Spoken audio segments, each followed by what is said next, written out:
There was a massive warehouse that was a nightclub. And then from that nightclub to anything that resembled safety was 20 minutes. That's where Deja Vu was as well. Yeah, like it was 20-minute walk, run. Oh, okay. There's nothing to like, I'm gonna get on a bus or a train. So it's 20 minutes.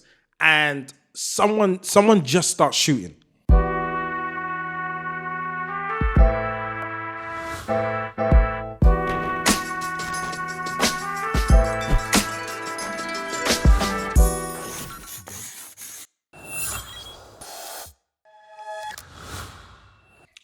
This is the Dope Black Dad podcast. My name is Marvin Harrison. Today we are joined by Tazer Black, by Jason Black, Romanta Boita, and Darwood Grace. Yeah. We got sent in a dilemma this week.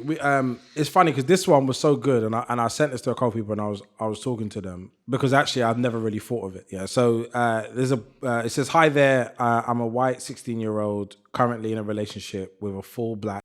Why did he say full black? 17-year-old girl. They are quite against me." The parents are quite against me. We have been dating for 5 months, and things are quite serious. My parents like her, so that means his white parents like her, but her parents do not like me. How do I, as a white boy, win her black parents over? Learn how to cook jollof. Do you know what? I can't even lie to you. That whole setup it always happens. Like, I'm allowed in your house, you're not allowed in mine. Like, of course your parents are gonna like me. I'm in your house, but you're not coming to mine. So, did you ever get that conversation of who to bring home? I never brought anyone home.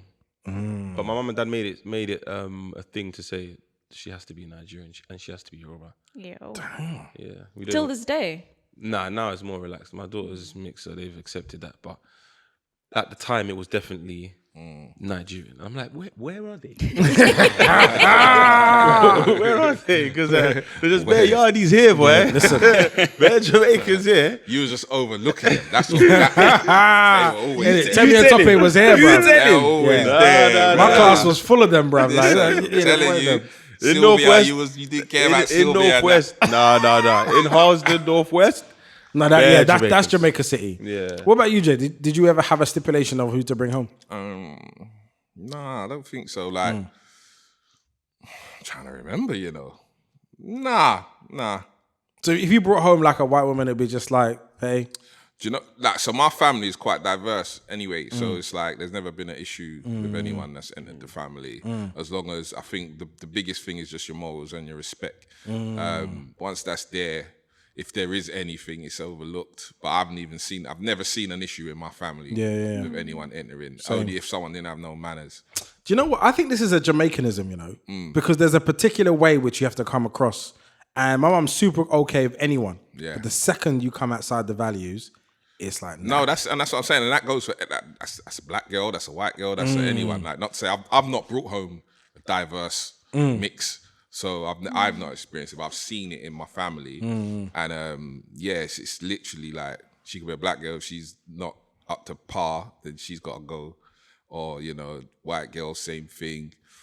Chinese, Asian, anyone. So it is just literally boils down to, you know, your morals and respect. One thing I will add is we need to expand, or obviously we can't because it's already been sent in, but black is very vague. He said full. Yeah. No, I know, but Caribbean and African is different. So in my house, 100%. why are you even talking about relationships at 17? Yeah. That's how we're looking at. Like, you're a teenager and you've been dating for what, 5 months, and it's serious now. Please. What are you even talking about?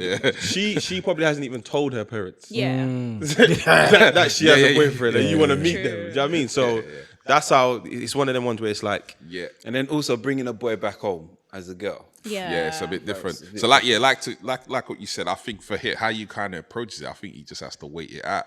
Because like Tay said, she's not even told anyone what's going on. Like, this is just you and her happening. Like, you've told your parents and it's all a thing, but no, you said that they don't like her, innit? So they already... Yeah, they know of her. They don't like him. Yeah, they don't like him. Already the idea of him is not okay. Yeah. I guess he's still, present to that. Yeah, you got to wait and just kind of warm in, I guess. But I think all of us as 17-year-olds, if we think back knowing what we know now as 17, were any of those relationships realistically going to be alive today? No, I didn't want to meet. I didn't want to meet anyone's parents. So I feel like almost. Yeah, I hear you. Knocking your door is what now? Yeah, I was trying not to do that, but sometimes You were I couldn't trying. escape it. Yeah. But you I've couldn't noticed escape this. sometimes because some people are just overly keen for you to come in. Yeah. And it's like, all right, cool. But Kick off I the was shoe all right though downstairs. because parents liked me, man. I'll be honest. Now, parents like me, but I got a funny story here, but I don't know if I can share it. share it, Share it, No, but share it. it involves me and J2K. That's why. That's fine. Share that's it. even Share it. better. Even better. Share Even it. better. Really? Yeah. You guys used to whisper it out and figure out if that's okay. No, basically, it was time ago. Yeah, but there was one time we've gone to a rave and we've been invited back to an after party at some girl's house, but we didn't know it was a girl's house when we got there. So only when we got there, we're like, "Wait, are your parents gonna be okay with this?" And she was like, "Yeah, cool." I was like, "Okay." So we're in the yard 3 a.m. What's the nationality of this woman? Right, vaguely. I can't remember, but the dad was white because the dad came downstairs 3 a.m. We're in the living room and we've all frozen. But I was I No, there? you're upstairs chilling. Hey, I'm with the man them. many years ago. He had his go-to for the time. Yeah, man. He's chilling. I had work to do. Well, the rest of us are downstairs. Like, I think it's me, it's Manga, and there's a couple other man, yeah? The dad's walked downstairs and he's literally turned on the light and gone, "You right, lads?" 3 a.m. Every single one of us muttered under our breath, yeah, "This dad's a dickhead, man." 3 a.m. There's 5 black faces in your living room and you've gone, "You're right, lads." My dad would have kicked off everyone's face. We did in my yard at 3 a.m.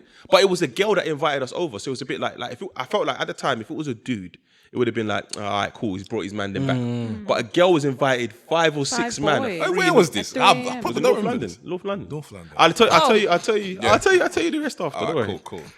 But that's the second time I bucked you. Right. Yeah. What was you gonna say? Okay.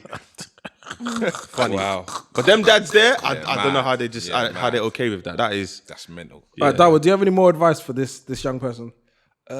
If you really truly love her, because that's 16, 17, you can't see 5 minutes in front of your face sometimes. So if you really truly love her, then stick it out and be Wait. consistent with your behavior. If you think this is going to last, I don't think it's going to last. Wait in the long weeds. What about you, Ro? From the other side. Wait in the long weeds. That's all I say. Sorry to cut, but you know, if I'm him, I'm fucking it all up. Sorry, can I swear? Yeah. Yeah, I'd We have beat fucked it them, all that's up. fine. I would have fucked it off. Because that is definitely one of my main things when I meet a girl, and it's always been that from when I was young. If your family can't dig me, It's long. I can't dig you either. Because I think, even if I'm not trying to do long term, I think long term if the worst happens. Yeah. If we start getting caught up in this thing and we're And that's the worst I happening. love all of the Right. common language that he uses. God. right. So I know that was kind of weird. What I said. Anyway, like it's got to be like I look at people's family to see what they represent, That's true. and your representation of your family somewhat. Do you get what I'm saying? So it's like, you know, if we're caught in for whatever the few months, whatever, you're gonna show me whatever you need to show me, but your family are gonna show me what I need to see. Yeah. Do you get what I mean? I think it's very much a cultural thing as well because Black people do not allow their children to have boyfriend girlfriends when they're in school. And even when you're in university, it's like, finish your degree.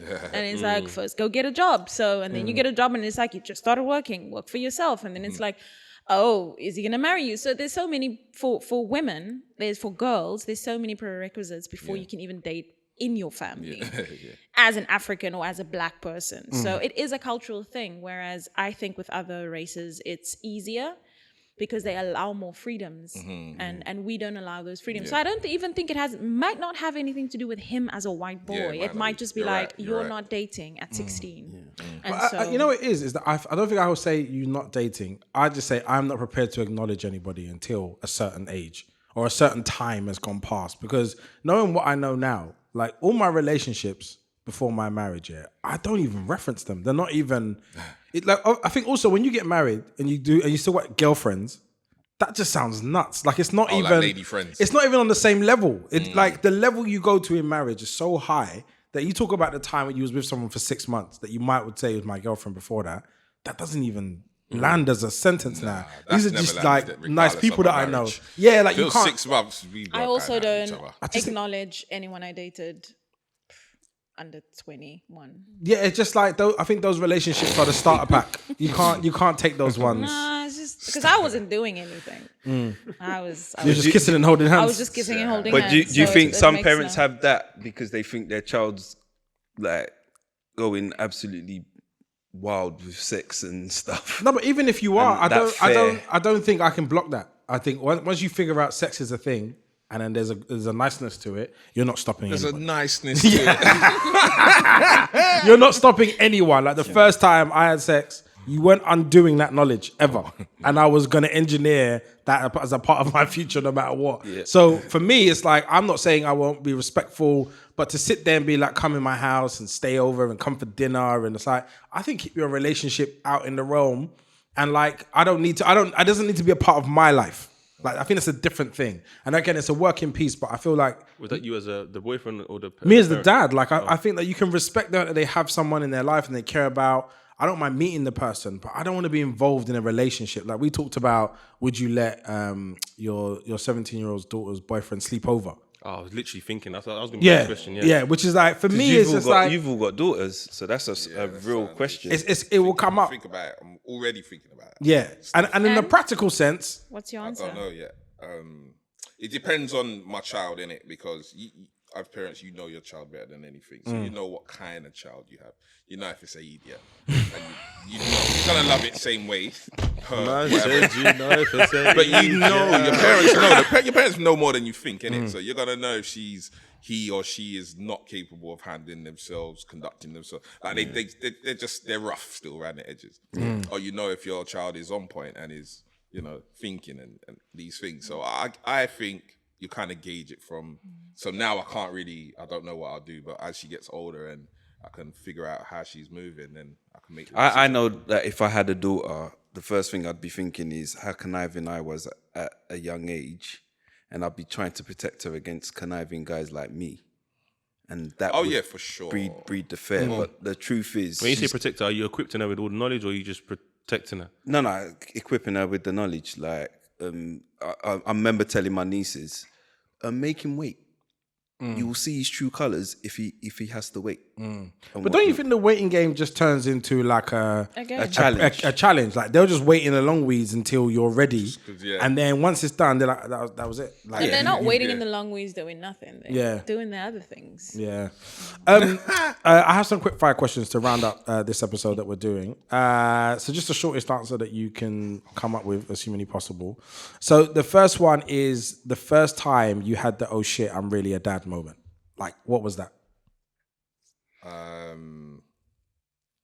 Walking in Dalston and it hitting me when he was about 5 days old, and I sat down, not in the middle of the road, but on the curb, and the bus could have just ran over my foot. And it just hit me like, oh, my dad, shit.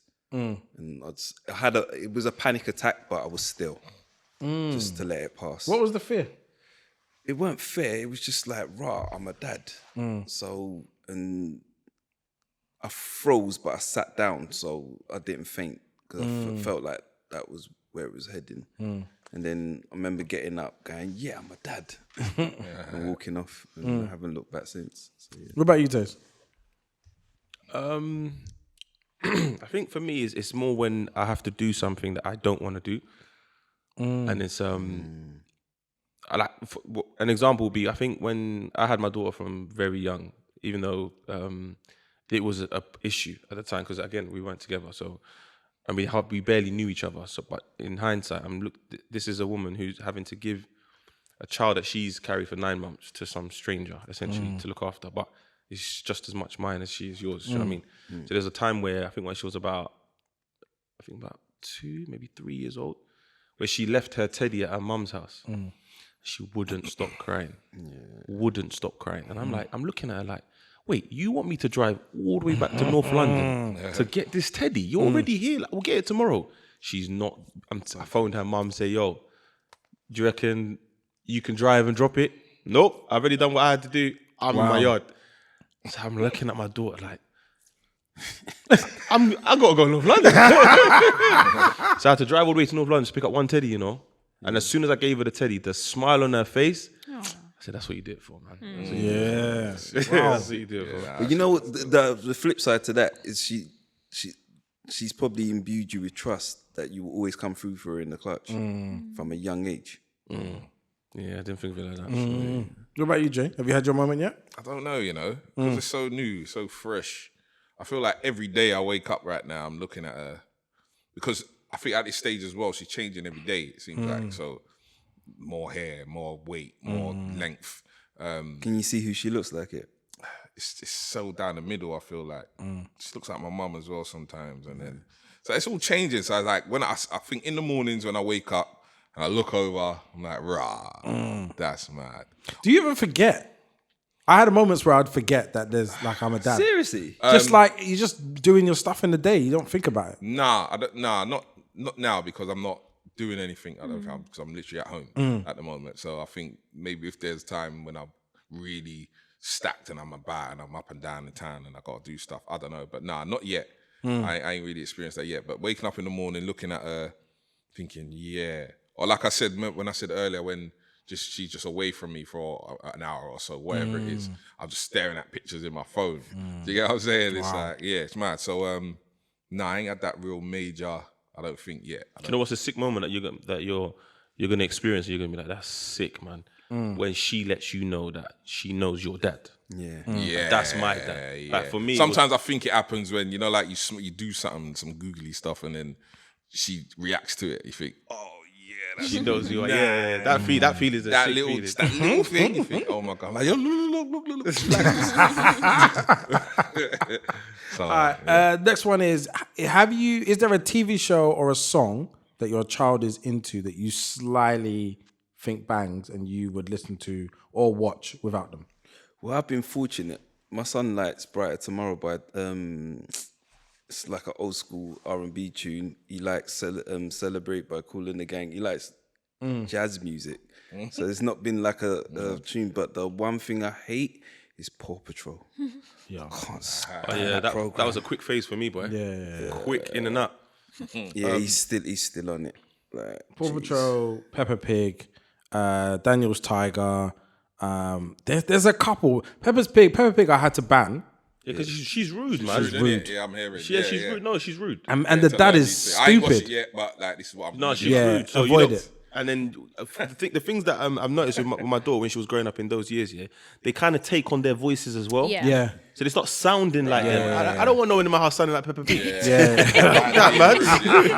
But my oldest son, Incredibles. Anytime he waited to watch a movie, he was like, "Yeah, let's watch let's watch Incredibles." Yeah. And I sat through that film so many. And when the second one came out, like me and him went to watch it in cinema, and I thought, he'd be too old for this. But he's like, "No, Dad, we're going to watch it," because he remembered how many times we watched it when he was a youth. Yeah, she's my cinema partner when it comes to, because I like animation. Yeah, I actually still like kids movies, so she's my cinema partner. Anytime there's a new Dude, movie keep that going. Me and my son went through the whole Marvel phase 1. Yeah, it's sick. And It's a nice we're feeling. still going to some of them, but now he's like, yeah, that's not cinema. You should go see. Have you seen the Fire Stick. Super Pets DC one? No. That's a good one. That looked good. It's cold. Yeah? Yeah. How was the Marvel thing that you went to? Was it good? It was not a good film. How was it not? Which one? The new one? The new Yeah, like Marvels, they gave us some tickets to go, but I was meant to do a review, but I was going to ask you, is it? And let's not. Yeah. it weren't good. It weren't a good film. Last one. If you had a dinner, so let's fill up all the seats around the table. You're by yourself. You get to invite 4 influential dad figures just to learn code from. Like, could be TV characters, real dads. Who are you going to have that table right conversation? now. Yeah, fair. 100% taking this table Remember, right is now. an amazing dad. Yes, high five. Uncle Phil, but he's not here. No, but that still works. Yeah. Michael Carr for the jokes. Malcolm in the Middle's dad. I don't know why I can't remember his name. And that. And then Obama. And that. I don't care what you think about that guy politically, but as a dad, like he said one thing, and I was like, if I had daughters, that's what I would do. But basically, he said that I'm the president running the world, and I'd go upstairs and I just have to shut up and listen to everyone else's day. And I was like, that's why you got big ears. You're a listener. And that for me, that's his biggest skill is how he listens. Yeah. So so I'll just. What about you, Taze? Who would you want to sit down with? As a dad. Well, it also bleeds into a man as well, because I suppose those two things overlap, like they're interconnected. I ain't gonna lie, I haven't thought about that, Kanye West?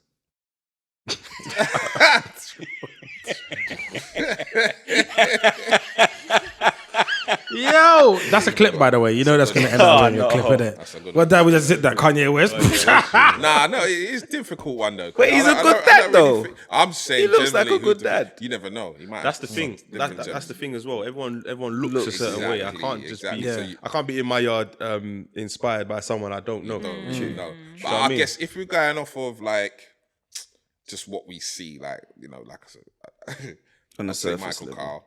My car's definitely there. He's definitely there. I'll say Desmond. Oh yeah. Yeah, definitely Desmond, because obviously that era they've just gone seen everything in it. So That wisdom. and like as you get older, you start understanding why old boy doesn't talk a lot, can't bother, ignores you, ignores everyone some days. You know that you start understanding that. You know what I mean?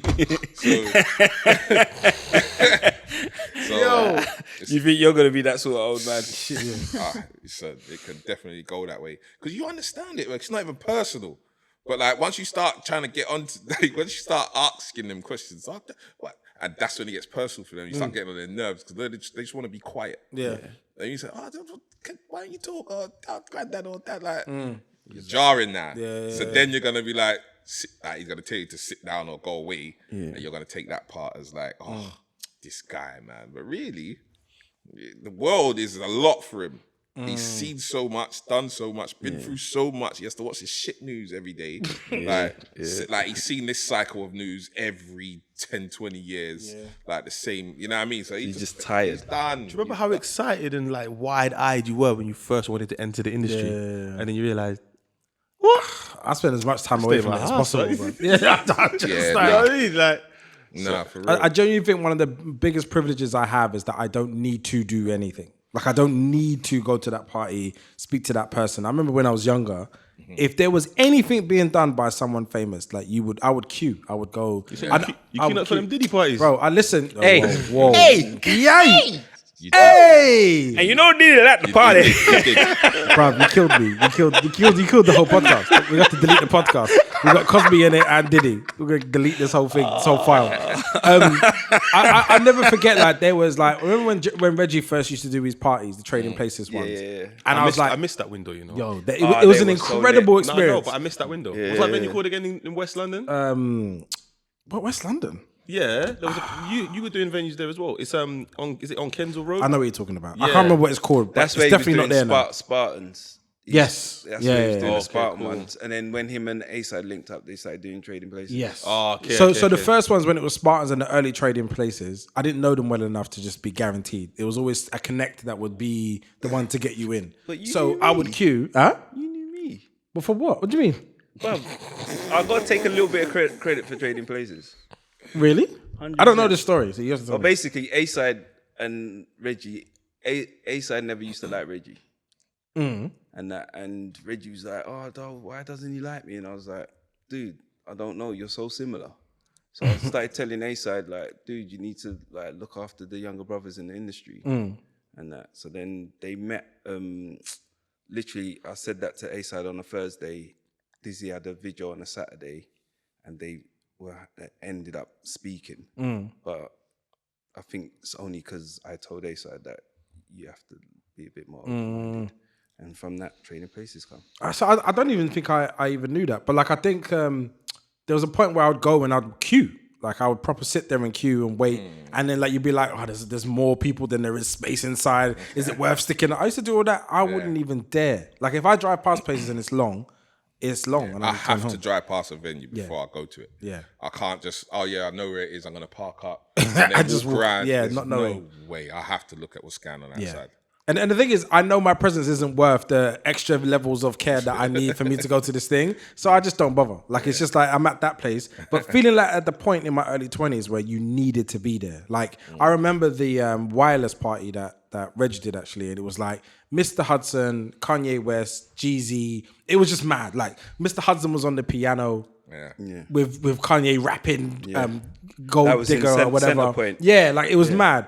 I queued for that for an hour after Wireless. Everyone queued. Yeah. After Wireless, I was like, everyone I would never dare do that now. There's no point. I forgot the actual question what I was going through. To be fair, but yeah. So I think the Who would you invite for dinner? I think like for me, Jay-Z doing my thing is about doing 50. I want to know, how do you navigate 40 to 50 in a successful way? That's my big question now.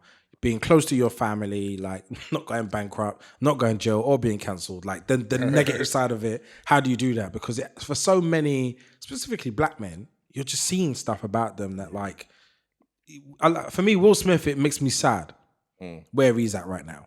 And much of it is like, I understand where his truth is, but people didn't want it. And he was trying to give it and be like, look at the life I'm living and what the truth is. And people were like, we didn't want to know. We liked it when you were far away, successful, distant, happily in your marriage. We didn't want to know about whatever you were up to. That's the thing, though. It's navigating that balance now, innit? Because obviously we've come through such an era of you have to be accessible. You have, off the back of being elusive. Yeah. Because that was the previous era. Yeah. So it's like, but now you can't afford to be either or. Like there's a balance that you need to figure out to try and. I think that's where I'm at, to be fair. Yeah. Definitely that. I'm just trying to not be everywhere, but you have to have impact and be connected to something. I mean, just even with the work that I do, innit, and my business and things like that. So yeah, it is a challenge. It's a real one. So I think Jay-Z, and I'd like to hear Will Smith's versions up close. I have different questions for him. I don't really care about the salacious side. For me, it's like what now in his view? Because I feel like I think the Chris Rock thing is such a low. And how the world sees you compared to how they saw you before, you can't really get any lower. And I think you meet men at their best when they hit their floor. When they hit the floor of their life and they're like, the only thing I got to do is I got to grab my life now and make it make sense. He's also had a very clear vision about his marriage, and like, even though it's not a romantic marriage, we're going to keep it together. So why and what, I think some of it maybe was slightly toxic, but I think it's an interesting concept, one that many people aren't committed to. I'm going to be committed to my wife no matter what happens. That no one's doing that in this era. This era is a what about me era. So it's like that's a really big idea. Isn't there like isn't there like things we don't know? Like, wasn't there like a question of whether they have an open relationship, and but I think that join it. Is there stuff that like we don't know? So I think those things that can't be explained. Yeah, but I agree with Marvin. Like that salacious side of them, I've never really cared about. Just how they've stuck together like for this long. Because I think one of the hardest things to do in this life is have a successful relationship. I think the only reason we're made to care about it is because it's been brought to our attention through August Alcinas and all these things. Yeah, but the question was hovering before. But I think it's not, because wherever it happens, it happens. But for what I know and what I've observed, that happens more than people let on. It's just kept private, and no one has an interest in Dave's life and what he does on weekends. So it matters to them because people looked at them and looked up to them and their lifestyle as to what they had, rightly or wrongly. So I think he has information in his journey that I think needs, in an intimate setting, I would love to know more. Same thing for Jay-Z, because he broke his relationship down and rebuilt it. Had to move to LA, as he said, buy a new ring. He had to start again. I think there's information. Obama, I think, has similar information. And I feel like for me, I don't have that access to that information. I can't think of men over 55 that I genuinely want to sit with that is in my life and hear what their stories are. Like, I just don't have it. Like, most of the men over 55 that I know, I've surpassed them in so many different ways. A lot of the things that they don't even feel comfortable sitting there talking to me. And that's another thing I observed. Like, can they even sit there and be like, energy? Yeah, like, this is what, they don't want to do it. They look at me and they feel, I see there's almost like a reverence. And I don't want the reverence. I want the information. I want the code of like, what did you observe with your adult children versus like what you invested in your teens? Did it feel the way you thought it was going to feel? Because my parenting journey is like, it didn't feel good in the beginning. I was like, what is this? Like, I came out like, yes, I'm a dad. This is so exciting. I can't wait. Yeah. So much energy. And every day, it just was like, why am I here? But is that a selfishness? Is that because you wasn't fulfilled in what you was doing outside of it? It's more just like for me, I wanted a family. Like, I wanted to feel like I was in a family and feel connected to something bigger than just what I do every day. So I was excited. I was gassed more than excited. Like I was over the world. And so when I was going through it day to day, I was like, okay, this is not quite nice. And this is not a nice experience. And that was a bit rude. And like that healthcare person was just ignored me when I was talking to him about my child. And like this person's family just came round and then just sent me out to the shop. And like, no one's really spoken to me, asked me how I'm doing today. Like just bare like chipping away. It's not about you, boy. Yeah. And it's like, it's little, but when you do it for like 3 years, 4 years, 6 years, and it just keeps on happening with everyone. You're just like, yo. So then I just started finding my own vibes anywhere. Like, what you want? Like, now you're outside more than you're inside. And then there was a day where I was like, why am I not more into my family? That doesn't make sense to me. Like, I remember being on a bus, and absurd as it sounds, I was crying, saying like, I want to have children now. I'm ready. Like, I've done everything else I want to do. We're married. Let's have kids. And that whole experience for like 5-6 years just didn't make sense. Right. So when I started asking other men, this is when we created a group, it's the first time I'd heard a man talk about his family.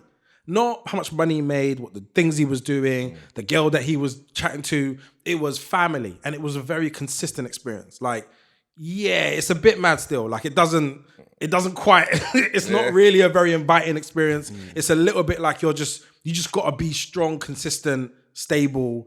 And I'm like, but that's not human though.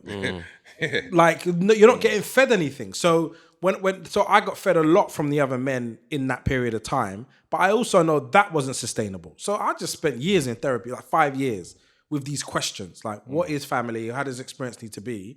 And in the end, it's like there's a structural social thing that happens with fathers. Like when you, as a dad, you're not someone's husband anymore. You're their dad to their child.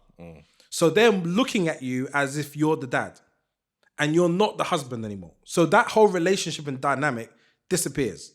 And if you don't behave like how their vision of a dad should be, you aren't a good dad. Oh, listen. He's got something. In the early days, yeah, I remember this, yeah. There'll be times where my daughter's mum would call me and say I should do something. And I'm listening to what she's telling me to do. I'm like, is that you or is that her? Because this sounds like you. Yeah. This isn't her. Because whenever I have her, she's never brought this up. Right. Yeah. She's never brought this up. Like, I have her. She's like, but in the early days, which was very frustrating, she used to talk to me as if it was a business deal. As in, we're going in 50-50. Let me make sure your side of the investment is cool. So I'm like, but when she's with me, she's not telling me all of this that you're telling me. So now that she's older, my daughter's more vocal now. She can tell me what she wants. Yeah. Now she can't come and do the back alley thing where it's like, I think you should do this because this is what she wants. Mia, what do you want? Yeah. I didn't say anything to mum, daddy. Yeah. Oh, okay. You know what I'm saying? But before that, is like, I think dad should do this and dad should do that. And I was on Twitter and I saw this. I'm like, what's that got to do with me? Yeah. I totally see what you're saying. I just found that like, and this is something that I'm now starting to practice more now, is that in every room I have to be the dad. It's an emotional, psychological thing rather than a literal thing. Like people need to have that feeling of like, you're a good dad to me in this moment. So I changed the way energetically how I move. Because I was just like fun vibes, let's have a bust a joke, let's chat here, we're going to play fight, I'm going to wrestle, and then I'm going to go and take a nap. Like that, I'm just here covering my bases, thinking that it's about like me and what I'm contributing. And like as I've grown, I've understood it's about how you energetically create a space for the mother to lead that particular phase of it. Now, and especially in the early stages. So your job is to create space and energy and mood around your family. And if you are erratic, volatile, loud, if you take your kid up to 10 from wrestling and then just disappear, now people have to deal with what you just created. So you can't do that. And so this like very stoic energy, people want that. And I would say feminine energies want that still. So all the modernness in everything that everyone's talking about isn't literal when it comes to the delivery of it. It's different. People will say like, oh, I want a man to be involved and blah, blah, blah, blah, but not a man to be involved in a way that he understands. I want a man to be involved in the way that I understand and I need, which is a different thing. What you're saying, is that a problem? I'm saying I didn't know that. Yeah. I'm saying that that's difficult. Because you're now doing an act. It needs time, to figure You're that out. an act. We all just said, that Michael Carl is our ideal. It's vibes. It's funny. I'm coming in. I gave you a lesson. I told you what to do. I disciplined you. I'm also listening to you, but I'm also laughing at you. Yeah. Like, that's us. what is wanted of us is way more Uncle Phil, provide, do the discipline. Like there's still, but it's way more. So take Uncle Phil, dial it up more. They just want consistency and stability. They want safety, provision. That's Michael Caldo as well. No, but I wouldn't say but, that's no. But I think it's the type of woman. A type of woman have different. There's different styles that a woman's gonna want. Like, I don't think what you're gonna expect from a man is gonna be the same as another woman. Like in terms of what you're saying, do you get what I mean? I feel like probably your experience was that. I don't necessarily feel like that's every woman's gonna come at it like that. Do you get what I'm saying? Well, I'll make it just about me. I felt that it was more about the safety structure and provision was being measured rather than my overall contribution. And so when I was asked to give more, I was like, I'm giving loads. Yeah. What more do you want? Like this is you've got this, and then you just want more of this. So I felt like I had to narrow my personality and I put all my energy into these narrow ways of being a dad. And then that was really respected. But when I expanded and I was like, I wanted to contribute or I wanted to do things that were traditionally more what a mother would be focused on too, it became a problem. And it's not even just her. I felt like it was family members, extended, it was friends, what they expect of Marvin. So it was never explicitly said. It was like, yeah, do whatever you want. But like when you do what you want, it's like, don't really do that. Do this. Yeah. And so I think you can be as successful as a man in that environment if you're just making sure the environment of the house is safe and secure. You're making sure no one has to worry about finances and bills and when the money is coming and any of those types of things. And you cover your ground with time with the child. That's all they want. But that's not all of us. That's not the whole of us and what we have to offer. So I don't think there's a genuine space to be your full self as a dad, realistically, right now. It's a very female normative experience.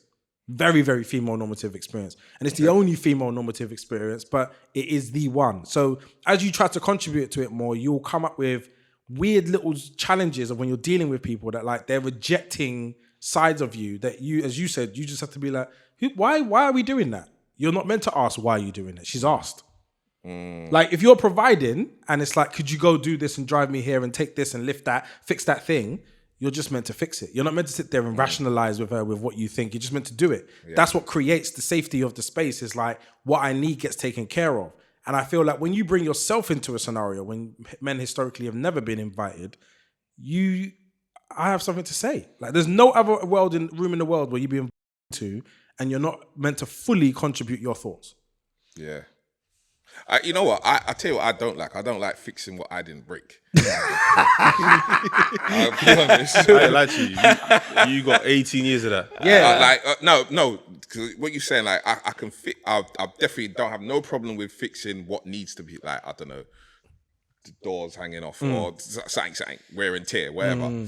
But if, like, you're doing something that's creating this thing, and then I'm supposed to do, like, I'm supposed to do that. I don't know, man. And that's before kids, anything like that, just in general. I'm just like, well, I know how I like to live. Do you know what I'm saying? Like, I don't like mess, so I don't make mess. Do you get what I'm saying? So I will keep things at a minimal so it don't clutter. Yeah. So yeah, you're right. Because I've never been in my yard where my daughter's made it messy and okay, then you're cleaning it up. Yeah. I've been to people's houses, not talk people's business, but I'm like, why is your yard so messy? and Why then is it your yarded? excuse is, I have a child. No, that doesn't matter. Listen. Like, Yeah. what's the truck doing in the toilet? Like, do you know what I mean? Like, truck in the toilet. like, I don't get it. But that is them until like the child goes to sleep and then they clean up. And then before you know it, it's 11 p.m. and they're like, oh my God, being a parent is long. I'm like, but they could have been a bit more order throughout the day. I just like simplicity. Do you know what I mean? I just feel like keep things simple, and obviously in the long run, you're gonna, you know, I don't even know the word, but just keep it. I think what happens is when you're the whole point of family is like creating that, you're gonna have to make concessions to many of those ideas, and this is what I'm saying: the clarity of your role. No one explicitly tells you, but there is almost like a natural leaning into be here and do this. Do you know what? I actually, honestly, sorry to cut you, I don't mind. You know, I just feel proud to do certain things where it's like now, yeah, you're expected to kind of do this and do that. It's different for me because I've just lived, By yourself, like this forever. Do you know what I mean? Yeah. So now, like, it just feels like, you know what? There is a responsibility, and I definitely don't mind it. Like, I like I don't mind. Oh, can you do that? Like someone leans on me to have to take care of something. 'Cause I just feel like, all right, Yeah. you need me. Like if I'm That part is cool. It's just the unspoken part. right. And then when you're saying like, all right, so now I'm involved in like fixing stuff. I have an idea. I want to change this to blue. We didn't ask you to say Sure. that. Yeah, like that's cool. So one of the things that I regularly question, I actually had this podcast with Poet and Pops, who used to play NBA. We did like a 2-hour podcast together on this topic here. And it's just the experience of growing up in a working class, almost a state culture or just around in those areas, and then navigating into like a man now. And how much of that is still in you. Like there's certain days, like if I watch Top Boy, I become a 16-year-old person. I just become that person. I move differently. I will look at people differently. I genuinely feel like my body changes watching an episode because there's so much. Obviously, it's filmed in Hackney as well, which doesn't help. But there's so much of those things that happen to me, around me, that it changes my makeup for a period of time. But still certain times, like I think there was one time where someone was talking to me disrespectfully, let's say. And there was a part of me that was just like, who do you think you're talking to? And I just became this person. It's like, that person's never really left. Like it's there and it quiets and it kind of goes very long periods of never really arising. But like, I don't think people understand as like young black men or even just as black men, where we came from to be here, polite, respectful, like doing legitimate things to make money. And so when you talk to me weird or you behave disrespectfully, I'm just like, I wish you knew. Like, how do you navigate? Like, Do you know what I do now? Because I mean, I don't think that's ever going to change that feeling. But what I've learned to do is ignore you, like for your sake, really. Like, you got. Do you know how cheeky that is? Nah, No. The way you said it is mad cheeky. I like it though. I like it. It's because it's a fact though, because you can't really fall, you can't get drawn out, not at this stage. Do you get what I'm saying? So people do think, people won't even know when they've been locked off. Like they wouldn't even, like I would just keep it so clean, smooth. Do you know what I mean? So it's like, even down to the other day, right? So I sent a deck to someone. I sent a deck about something. I get a message from someone else. Oh, your deck's landed on my deck. Who did this? Was that you or did someone else do it? I thought. That's it. I'm not even talking no more. Forget the deck. Forget the idea. what about that annoyed you?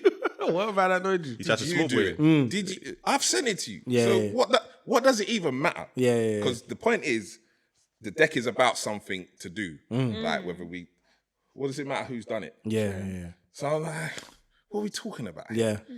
I said, forget this. I hear it. I ain't doing it.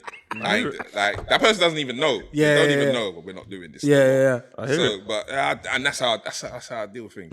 Like stupidness, I can't meet the foolishness because the way I'm gonna react to it is you're gonna just. It's now a story. You're not gonna like it, maybe. Like, or I'm not wayward. I'm not gonna start swearing at you or whatever. But I'm gonna ask you, what's that got to do with it? Just that simple question, and you're probably gonna get offended by that. Now I think, keep your hair on. Like, And it's like, but it's a legit question. and What's also, that got to do with it? what I don't like also in scenarios like that is that when you chucked it, it was fine. Now I'm chucking it back. All of a sudden, it's a problem. Yeah. I don't like that. And, Then they turn a victim. and I guess it's because of where we've come from. It just comes across a bit more intimidating. Yeah. So I remember one time we did a venue. I don't want to say the venue's name because it's just going to get political. But so when I've done events for however many years. There's a certain, I know my people, I know my consumer.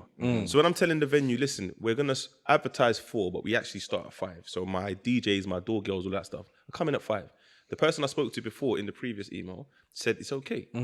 That person is now sick, so they can't come in on the day. So you've hired a makeshift manager for the day. Cool, but you've decided as the owner to come in as well. Now you're reading the emails. You're like, "What? This can't go ahead. It's on the day. I can't change anything now. So I will see you at 6:30 because I don't go there at the beginning. Everyone knows that. It's fine. My business partner's not even here, so the door girls will handle it till I get there.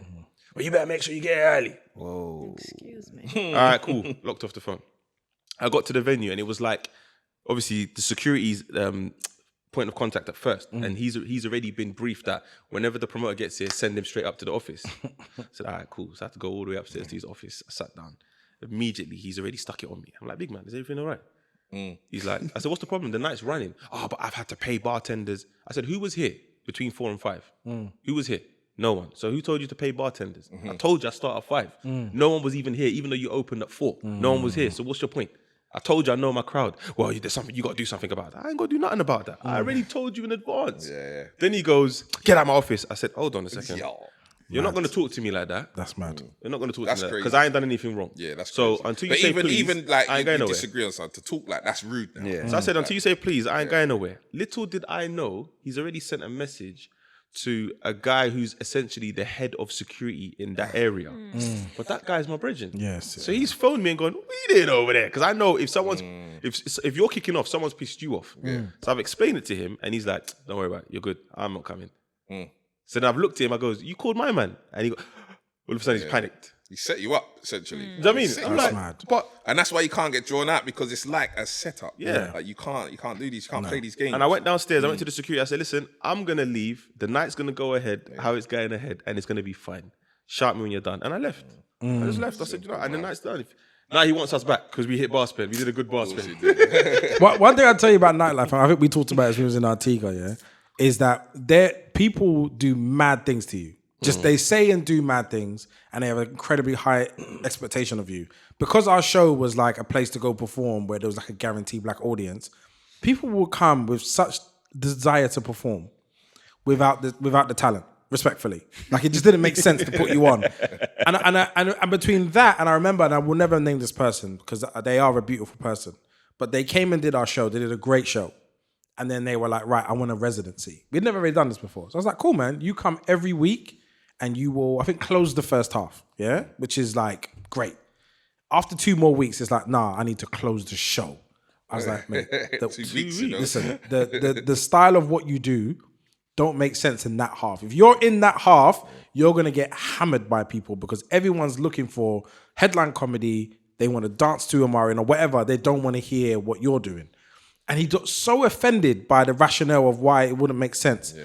And then he got this imaginary manager guy and then said, I need to come have a meeting with you next week, Sunday. So he turns up with this manager guy and the manager guy is just rude. And I was like, look, you just have to understand, yeah? Out of everything here and what your contribution, as sick as you are, it's not enough for me to sit here on my Sunday, yeah, and have this. So you start talking to people slightly mad because they don't get it the first way, the calm way, the considerate way. You end up just being like, bruv, you've got no chance. And even the fact that you got me here means that I now do not want you in my show at all, no matter how good you are. And so we didn't speak for years. And we've never spoke about it. I was like, I might just ring him and just talk about it. But like, I think like that happens when you do events. And we've had people like come and threaten us and like, there's man downstairs. And we had all of those things. And you just have to go stand there and be like, what's up? How you doing? Some people just don't understand the responsibility. Like, yeah, your friend is a good DJ, but like, there's 500 people that I need to cater to, and I'm only going to book trusted DJs. I've never heard your DJ. Do you know what? To do you a favor, because I know the girl that we have a mutual friend. This girl that she's cool to me. All right, cool. I'll book you. You're playing at 11:45. You're playing all the bangers. But what are you doing? Rinse in the clip, you know. Yeah, but if you booked me at 2 a.m., I'm not booking you at 2 a.m. You got to land on the 11 p.m. to midnight first, and then you it's long. I think dealing with people, and I don't want to make this a black thing, but there's definitely a black ingredient that's different. It ain't the same as how if someone's doing like, I don't know, a club night at Cargo. Cargo's not even there. It's not there anymore, is it? Jeez, I was sad when I saw that. I walked past it. But you know, like you're doing a club night there, there's a particular ego and pride being affiliated to something that creates conversations that you just never would have. So yeah, I always wondered how people navigate that because we all kind of grew up in it. And then we're all here as like responsible black men, like paying people and like building things. But there's just like, there's a certain part of you that just wants to just like, let me chat to you a second. Come on. Do you know what that makes me think now? Because this is a great conversation. Because I'll sit there and think about the people we used to talk to, or man would speak to, or have that impatience with the older, like they looked at me. I've definitely been looked at and thought, who's he talking to? We've just been on that side of it. So I just guess, like you said, it's the growth. We've grown up, and you just get an understanding of things. I don't think it's something that's ever going to stop, and because it just won't. And it like this man's been that guy and been that other guy now. So. Yeah, there's definitely it just happens. And man. Some of the people that we've had to, like some of the characters we've had to deal with from where we've come from, it kind of makes dealing with some of these people a lot easier. Oh yeah, you ain't gonna do nothing. I've spoken to certain men where I thought, yo, this might be it. Do you know what I mean? So, Honestly, I feel like once you get into a place of like, and this sounds like a big thing, yeah, but like dealing with your mortality, like it's a question. Like, am I gonna make it out of this? No, there's nothing that you can do or say to make me fear. Like, I remember one time I went to EQ. This is when I'm 16, and Miss Dynamite was performing. This is when early Dynamite first come out, when she's still just, there's not really even a song. It's just bars. Yeah. And we've gone to watch had the best night of my life. We leave EQ in Stratford and we're walking down this road. By the way, anyone doesn't know where Hackney Wick is now, and it's this beautiful village with like buildings and glass. It wasn't that. It was industrial estate. There was nothing there. There was a waste market where you get your fake nights from and your Fake DVDs brothers. and your CDs from. yeah. But You there get was a mashed up around massive there as well. warehouse that was a nightclub.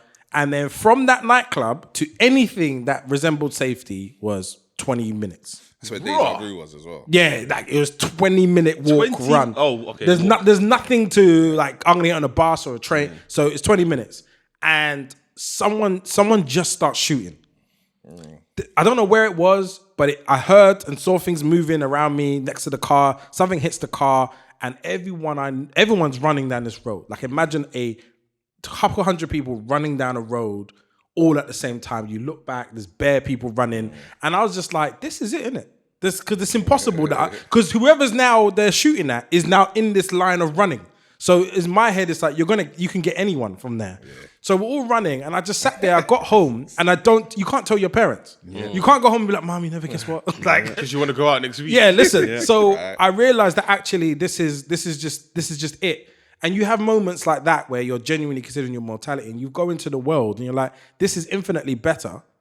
But at the same time, people just talk to you in a way or do things that you just think this is absurd. There's no respect for your journey. None. And like you said, because we'll talk about this, like, even as MCs, like, back in the day, like, we would literally, we're going, like, you see how you, like, everybody's territorial about their ends and who can come in here, who can come. Like, we would just go to any ends, because you want to spit. Like, the rave's there, the radio's there, wherever. You're going into all kind of areas at all kind of times, crack houses, all kind of things for the love of what you do. Like, and you've come through that, these dangerous moments, all kind of dangerous moments, fights, shootings, robberies, everything. Right? Some of the man you used to run with were like warmongers. Right. So it's like you think, wow, and man's come out the back. You think, wow, and man's come out the back, the other side of that. Pause. We don't even have a pause over in there, but I'll add that on that one. No, yeah, but we come out the other side of that, and you just think, rah, like you said, we cross over, not necessarily cross over, but we're doing other things now. We're responsible. We understand what our jobs are to do. And then, you just got someone who's just like, from nowhere, dealing with you in a way that is just like, and I haven't even come here on that. Like, I'm just trying to do some good business, speak nicely, and get on with my day. Like, so that frustration is actually mad. But like I was saying, going back to it, you just need to just not fall for the draw out, because it only impacts you at the end of the day. You find that it's only you that gets impacted. I don't know if we have to leave on. I've got a question off the back of that. As parents, obviously that environment has kind of molded you, shaped you to who you've become today. Do you feel like your kids need to go through that? No. My job is to make sure they never do. Okay, but then what? What builds character? Yeah, because I feel like those moments are what made me who I am today. I think I can create trial for my son in a safe way, my son and daughter in a safe way. So it's a controlled environment. Like I always give the example of like, I'll put my son, I'll be walking somewhere and I'll pick him up and put him in a locked park. And I'll be like, how you gonna get out? And I'll just like sit there, how you gonna get out? And I'll walk off, And so he's 5. Hold on. Yeah. No, wait, hold on. Wait. Nah, this is crazy. That sounds mad, though. Yeah. And so mad, he would have to look for things to jump on, and it makes you think in a non-linear way. Okay. That's really what we learned, It's how to think in a non-linear way, because there were no options. So when I look at 30-year-olds now, I have a slight resentment. I'm like, you have no idea how privileged you are, because what you do wasn't even possible when I was growing up. It didn't even exist. So for my son, I want him to have trial where in a controlled environment where he's not actually abandoned, but he's thinking. So when it is in a scenario where it's like, what do I do here? He has some sort of terms of reference. The idea of putting him into genuine trauma where he can't watch Top Boy the full season. I haven't still watched the last. I can't finish it. I'm tired of feeling this feeling that's happening. I don't need to create that for him to have the tools that I need to navigate. Also, I believe in like developing privilege for your children. Like that's what you went through it for. So your children come out the other side and not have to do everything. I want to be able to be like, oh, you want to get into events? Oh, Tazer, go shadow him for 3 months. Like I had to shadow people for 3 years till I got the opportunity and went out on my own. Like, because it just didn't exist. But that drive that you had, you had to stand there and be like, listen, I want to do this. Like you said, you were queuing up till you became the person that people were queuing for. Do you know what I'm trying to say? Like you had to do it. Whereas when you just get a hookup, it's not the same.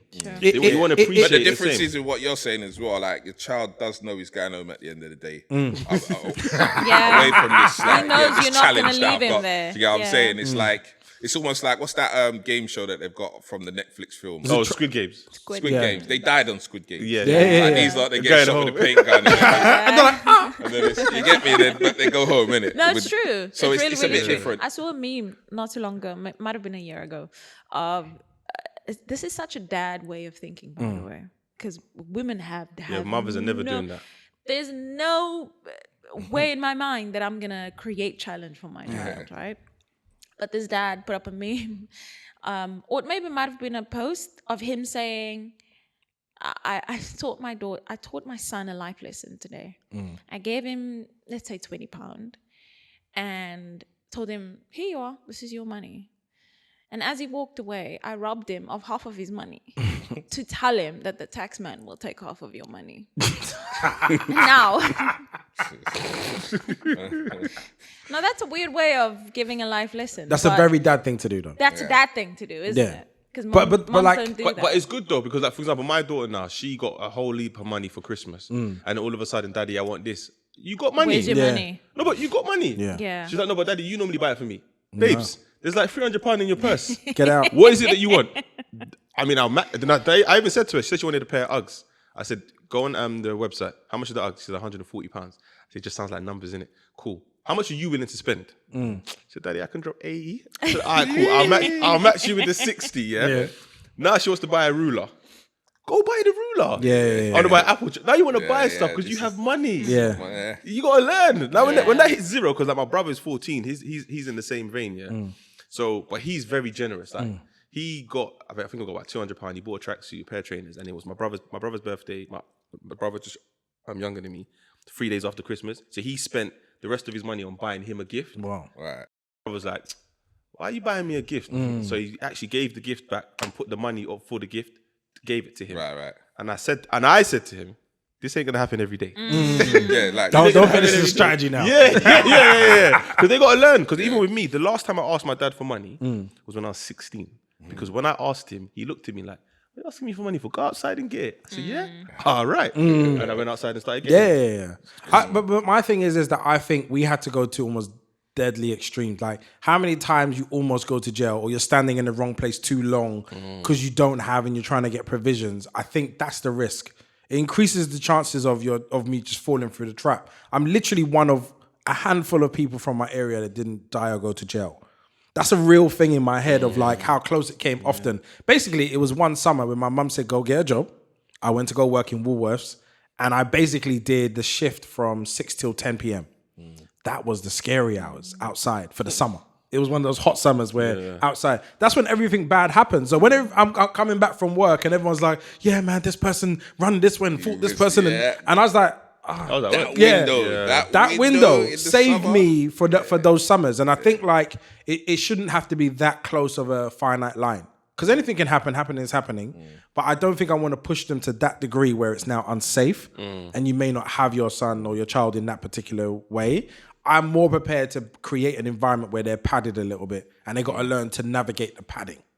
Do you think your kids should go through? No, my oldest son didn't. He tried to do the bad boy thing, and I had to kind of tell him, "You're not built that way." And and there's too many youths out here losing their lives that think they are built, or they're too scared to admit that they're not built that way. You really don't have to go through that experience. For me, that's why I feel you have to really instill interests in them from early. 100%. Like 100%. Get them into things, sports, whatever. Like, because these are the things that helped me. Yeah. Like away from Having interest anything that makes a difference. I was doing outside. Because yes, I would you'd get into it like here and there. But I played football.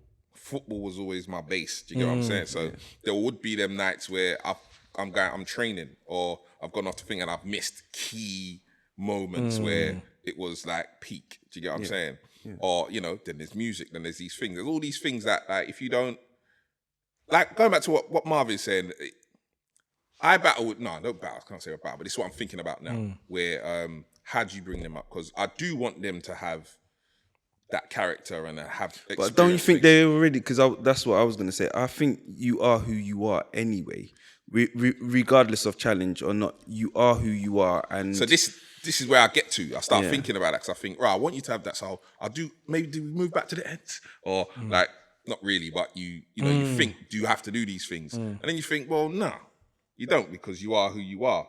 And also I think we're just used to thinking like how I'm thinking as well. Like, other people don't bring up their children like that. It's just normal. Because it's survival. They have to build. It's just survival. Thing. With us, it was survival. It's survival. But if you don't have to put a child through the challenge of thinking that they are always having to survive every time they go outside or go to school, and they can avoid all that, they might have a platform to go off and do better things. So, but it's the thing. They need to be challenged. Yeah, that's what I'm saying. So whether it's through their interests, hobbies, whatever, have these things going on, and they will feel challenged. They will build character through, because things happen within these things. Yeah. You might play sport, you might want to do dance or arts or whatever, and there's going to be obstacles within those fields that is going to make you, you know, come out of it either way. Do you get what I'm saying? But you've learned something. Like, for example, when you were playing football, did you ever face a challenge? For example, you thought you should have started managing and playing. This is what I'm saying. Like, so I can't teach that. Yeah. You can't teach that. They have to go through that, and however they deal with it. I'm here to guide you and comfort you. You're going to deal with racism. You're going to have to deal with that. It's stuff like that is what I'm talking about. And a culture thing as well. So I remember with football,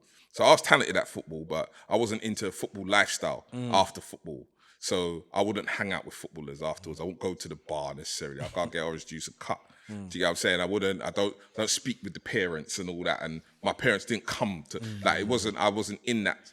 I loved football. I went to play football, then I left. But what I didn't realize, I didn't understand, that part gets you up the ladder also. Do you get what I'm saying? Because you will see it when the mum's friending up the manager and all these things. This dad knows that one and da-da-da-da-da. Like, you see it, innit? So, but there's no way you could work that out as a young person. No, you can't. And that's why parents do have to be present in their son's or children's life to a certain extent. Because I know that if my mum was coming to football with me, certain behaviours that I was displaying and that wouldn't have got displayed and whatnot. And then there would have been, Darwood, he's talented, but he's always fighting. That was my record. Yeah. I would fight. You did a bad challenge on me, I'd wait for you afterwards and I'd punch you up. Like that was my character. Yeah. So I just couldn't be trusted. So I just didn't get any further. Yeah. So we have 4 minutes, and we don't really have 4 minutes, but I'm just taking 4 minutes. So basically, 30 seconds. I know her face is. She's giving you the signal bare times. I know. I just keep looking at Jay with intention, like, but just get this final one out. Yeah. But very, very quickly. So Complex did their top 50 MCs. I thought most of it was kind of there. A couple people I didn't like being missed out. I don't like people whitewashing Tiny. I think he did loads. And to a degree, Tinchy, when there was no music money, they were making money and creating a path, and they got left out of that, and made lots of hits. Your top 3 of all time, you can't include yourself, obviously. Your top 3 of all time, very quickly, your top 3 MCs, UK, all time. Tazer. Kano. Oh, I don't even... Best out. All time.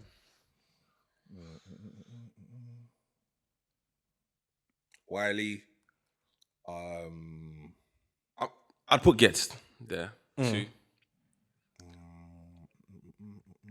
You're telling me to just... These are competitors of mine. It's going to be difficult for you as well. Yeah, like, I've got to big you up now. Yeah. Nah, I got love for everyone, to be fair. Not everyone. Nah, dude. I ain't got no problems with not one of them. I don't know, all time is mad, because there's man's been here for time as well, before man was even active. There was your rap scenes and your... Yeah, rap MC. That's what I'm saying. To not mention or not ping those people into the conversation is so dismissive. But you got Wiley as one. Wiley as one. Your Kano gets Wretch. Wretch. Yeah, I was gonna say Rich, but because you said Rich, I have to say gigs. Mm. There's a Oh, and well, yeah. yeah, there's a window of like old school gigs. Yeah, it's undeniable. But you know what? Regardless of what, how that made you feel, a man has transcended through Every single errors and has maintained. Do you get what I'm saying? And it's at the top, and obviously all those walls he's had to break down. And that's why I'm choosing the people I've chose. There's definitely loads of honourable mentions and people that could be in there as well. But you know, Wiley changed the game, Giggs changed the game. I just say Wretch. Even the way Giggs is bringing his son through, it's a sick feeling. No one's ever done it. Yeah, that's a sick feeling because it's like whatever I've learned and whatever I've changed in the industry, you're gonna get. That's an example of what you're saying. Like, so Giggs has gone through the whole getting cancelled and getting blackballed and blah blah for his son to come through. His son's gonna have pretty much an easy ride. Yeah. But is that what he wants for his son? No, but he's still got to prove it. But the thing is, only us believe we have to prove it, and we have to be hard, and we have to. Some people are just like, just cut through, have fun. Yeah, Diggy Simmons, bruv. Gotta be just Diggy Simmons sometimes. Darwood, real quick, go on. Kalashnikov, the start of Dizzy. That first two albums. That's what I'm saying. He should be. But and then it's between Wiley and Skepta for me. Skepta gets underrated because he's not. Everyone thinks he's not the most lyrical, but I think having clarity is a skill and whatnot. So yeah, for Skepta, sure. like his clarity is just. My number 1 is Wretch, and that will probably never change. 2 is Kane. 3 is Gets. I think there's something about Gets that I will never Gets is not sick. enjoy. So good. Of course. Yeah, it's just there's so much to it, and he's such a richness and dynamic in the way he does things, and he's so intelligent, and that's not what people even identify him for. But there's a lot there, so they're But his growth as well, because when he started, and then every person that he's lined up with, he's improved, and you have to get sharper. I love Kano, but I think There was, like you surpassed said, there him. was a lot of man beside him that was supposed to go and was on that trajectory more than him. Yeah. Do you know what I'm saying? And he's kind of outlasted that. All right, cool. Well, look, thank you for listening to this podcast. One more topic. Thank you to all my guests, Tazer Black, Jason Black, Ramantha Bota, and for Darwood Grace. If you want to email us your feelings and thoughts about this podcast, it's hello@dopeblack.org. If you want to send us some DMs about dilemmas, please do so at dopeblackdoes on Instagram. Also be aware that we have our website, dopeblack.org, and you can listen to all the blogs and all of our podcasts as well. But make sure you subscribe. We are also on YouTube, so you should be seeing me say this, hopefully. We are on YouTube also. We actually just surpassed our first 1,000 followers, subscribers on there. So that's nice. That didn't take very long. And long may that continue. And also thank you to Spotify for giving us this space. And long may it continue. Thank you. Bye. Wicked. Bye, bruv.